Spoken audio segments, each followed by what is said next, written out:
Hello, my name is Haley, and I'm 22 years old. Today, I'm going to tell you a story about a very complicated and confusing time in my life. You see, I've never had a normal family experience.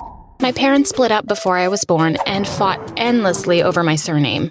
My dad sued me when I was a child, which led to an insane trial that lasted from the time I was a few months old until I was 5. Growing up in that family wasn't easy, and now that I'm in prison, I can see why I've made some choices of mine, especially after my mom told me a secret she had kept from me my whole life about what my dad has done. But before I continue with my story, hurry up and subscribe to this channel, or all your friends will know your most embarrassing secrets. So, she was in the hospital for only a few days while my father was trying to reach her. When she got back home, she found him waiting for her there. Mom called the cops and had my father removed from the house. A few months later, my father sued to have my name changed. The thing was, he didn't sue my mom, he sued me. My mom had to dress me up and take me to all sorts of trials when I was only a few months old. The process was stretched out for so long and was all over the news thanks to my father's lawyers. The trials went on for years, and they were anything but civil. The public was fascinated by our family drama, and by the end of the first year,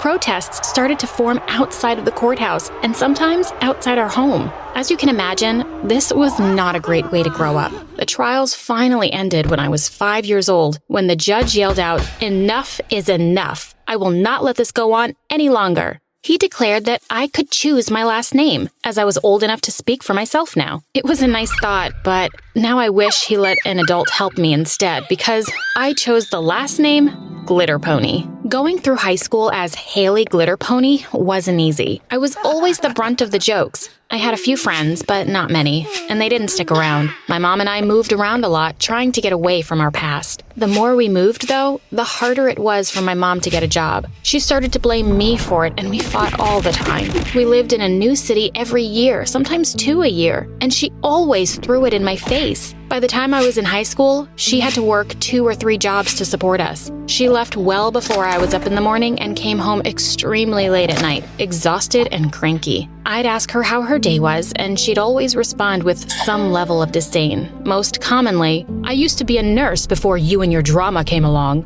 I would do my best to sit in silence or leave the room, but once she was in her room with her TV on, I snuck out. It didn't matter where I went. I could just even go sit in the park. I just had to get out and do it on my own terms. One day, I met some people my age in an alley hanging out. They were clearly part of the tough crowd, and I wasn't sure that I could convince them I belonged enough for them to talk to me. I did everything I could think of to convince them I was just like them. I talked tough and even lied and said I had done a bunch of stuff I hadn't, like shoplifting. They saw right through me, laughed at every word that came out of my mouth. But apparently, I was entertaining enough to have earned their attention, even if it was only for the time being. They invited me to a job with them. They said they had to keep it vague so as not to incriminate me. I was pretty sure that taking me along was far worse incrimination than knowing the whole plan, but I wasn't going to ruin this opportunity. We went to a jewelry shop just around the corner, not even a block away. They handed me a rock as they surveyed the area and got a lay of the land. "Here's the plan. You throw that rock in the window of the shop at the end of this street. It's going to set off an alarm. You run down the street and meet us in the alley on the right 3 blocks down," the obvious leader said. "So, what are you going to do?" I asked, not feeling great about this idea. "The less you know, the better. Now go." I had never done something illegal like that before, but it sounded so exciting. I ran to the end of the street and identified the shop they were talking about. I looked around and made sure the coast was clear before doing the job assigned to me. I looked at the rock in my hand and then through the window of the shop. I felt bad about it, but I excused it by saying they probably had insurance and the owners were probably abusive to their employees anyway. No one's innocent, right? "What are you waiting for?" I heard coming from down the street. It was now or never. I threw the rock and a piercing alarm began to sound. I ran faster than I've ever run before. I did my best to count the blocks so I knew I was in the right alley. But my heart was pounding so fast and I was so full of adrenaline that I couldn't think straight. I stopped in the first alley I found, careful to crouch down behind anything I could find and keep to the shadows. A few minutes later, I heard sirens blaring and saw blue and red lights go flashing by. At least they wouldn't find me, I thought. I hid there for about 5 more minutes before I saw the leader of the group run past the alley. I decided that it was better to just stay where I was and lie low until I could get back home undetected. I never saw any of the other members of the group rush by. I thought they must have run the other way, or worse, got caught. When I got home, there were only a few hours left before I would have to get ready for school. I was too amped up on adrenaline to sleep. So I just laid in my bed, vibrating with the excitement of what I had just done. My mom never noticed I was gone, and I saw the start of a beautiful, beautiful thing. I snuck out every night after that, and I got better at it the longer I did it. I had a system. I never went to the same place twice, never talked to the same people, and always tried something completely new, often risky. I tried not to get involved in group activities like the first night. That was a rookie mistake. Some nights, I just wandered the streets to see if I could find anything better than the prison that was my house. Sometimes I'd find new people to chat with, mostly groups of homeless people, and I would often put on a new persona each night. No one could recognize me in the dark, which was something that I liked. One night, someone did recognize me though, and it caused me to break all of my rules. I wasn't expecting to ever come across him again, but once I did, there was no getting out of it. I was trapped. Nothing was ever the same after that night. I was walking down a new street in the more residential part of the city when I got a feeling that someone was following me. I kept my cool, being sure to make nothing at all seem out of the ordinary. I listened carefully and identified the sound of the footsteps moving at the same pace as mine, not too far behind me. I took a deep breath and picked up my pace, trying not to panic. I couldn't possibly imagine who might be following me. I had done all sorts of unspeakable things during my night excursions at this point, but I had always been careful to remain unidentifiable. Who was following me? I kept walking with my eyes glued to my feet and the sidewalk. If I just kept to myself and walked quickly, maybe I could get myself out of this situation safely. I couldn't have been more wrong. As I turned the next corner, I felt a hand get a firm grip on my shoulder and pull me backwards. I had been walking so fast that the shock almost caused me to fall over. The grip never loosened, though. I started to scream, but before I could muster a sound audible enough for anyone close by to hear it, a hand covered my mouth tightly. "Keep quiet," a familiar voice said sternly. The person pulled me into a dark alley and pinned me against the wall. There wasn't enough light for me to identify who it was, but I knew that voice. Who was this person? "Look, I'm not gonna hurt you. We need to talk, but in order for us to do that, I need you to not scream. Can you do that?" I nodded my head as best I could, and he freed my mouth. I didn't scream, and he let out a sigh of relief. "You don't know my name, but we met a few weeks ago," he sighed. "I handed you a rock." I was confused for a minute before it hit me.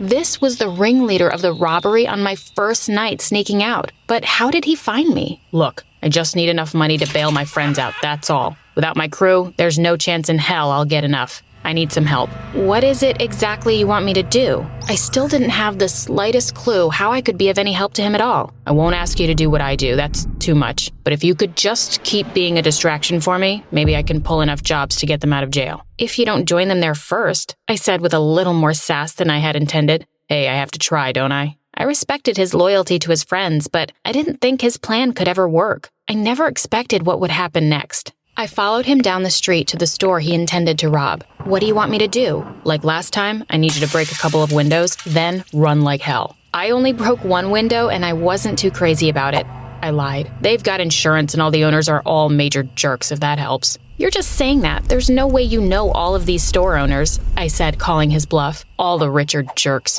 he said, handing me 3 large rocks. I took the rocks and sighed deeply. What choice did I have? I confirmed which stores to hit, so I was sure an alarm would sound. I took a deep breath, steadied myself, and ran the fastest I've ever run in my whole life. I took aim as I ran and made sure to throw each rock with enough force to truly break the windows. I didn't stop running until I was only a few streets from my house. I thought about hiding out and watching to see if he had enough time to get away, but I didn't want to risk it. When I got home, my mom was sitting in the living room waiting on me. She had turned all the lights off and hidden my room so that when I snuck back in the window, I'd think I'd gotten away with it again. As both my feet touched the ground, a light flicked on and my mom appeared. "Just where were you all night?" my mom said, sounding madder than I've ever heard her be. I swallowed hard and steeled myself. I could handle this. "Is that any of your business?" I asked, trying to sound more confident than I felt. "Excuse me," my mom yelled. That was definitely the wrong thing to say, but I didn't back down. I couldn't. I said, "Is that any of your business?" I said with an attitude. You little, she yelled, unable to say the word I knew she wanted to. What in the world has gotten into you? You were never a walk in the park, but my God. I was never a walk in the park? Try being blamed for something that happened to you when you were a kid. I wish I could storm out, but she stood between me and the door, and it was my room. I had to just stand my ground. I don't blame you for that. I blame your father. I've told you that.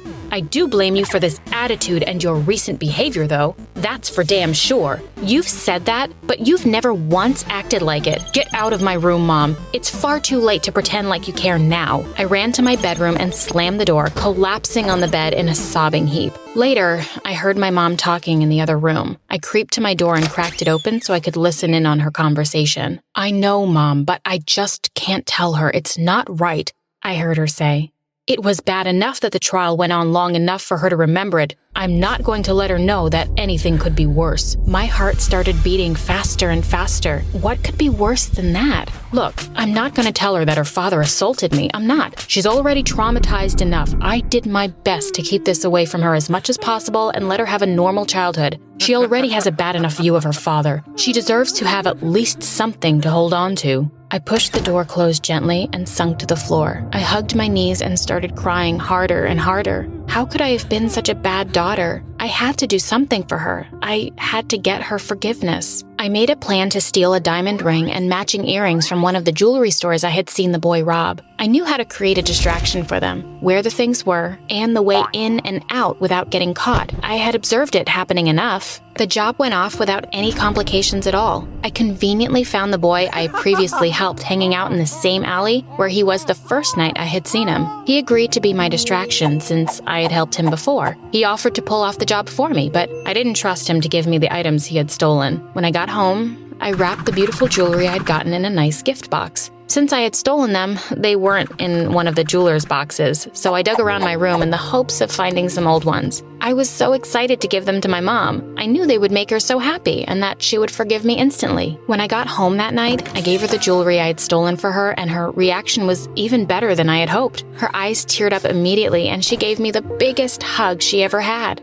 Oh, honey, how could you ever afford these? This is so unbelievably sweet. You did not have to do this. I found a good deal. Don't worry about it, Mom. You deserve it and more. I'm so sorry. Please forgive me. We hugged and cried, sharing a beautiful moment together. That night, we watched our favorite movie and ordered a delicious dinner. We stayed up until the early hours of the morning, talking and laughing at silly movies. The next afternoon, we were woken up by a pounding on the door. Police, open up. Mom rushed to the door, having no idea what was going on. My heart started to pound. I was certain that the jig was up and I had been caught. There must have been a security camera somewhere, I thought, and now I was busted. When my mom answered the door in the jewelry I had taken for her, the police immediately arrested her. They told me that she had stolen the jewelry and that I would have to go live with my father. I knew I couldn't go live with him. So after the police left, when I was supposed to be waiting on an agent to come take me to my father, I ran away. I ran to the prison to see my mother, to confess and ask her what to do. When I got there, she told me she knew about everything, but she wasn't going to tell the police. She held back tears as she told me to run and lay low. I sighed. I knew what I had to do. I went to the police and confessed everything. They arrested me on the spot and released my mother. She couldn't believe what I had done. Through her tears, she said, "This was too much, Haley. I just wanted a normal life for you. I get to talk to all the weirdos that I want. I don't have to escape at night to explore and act out. Any new adventure I need can be found talking to the people around me."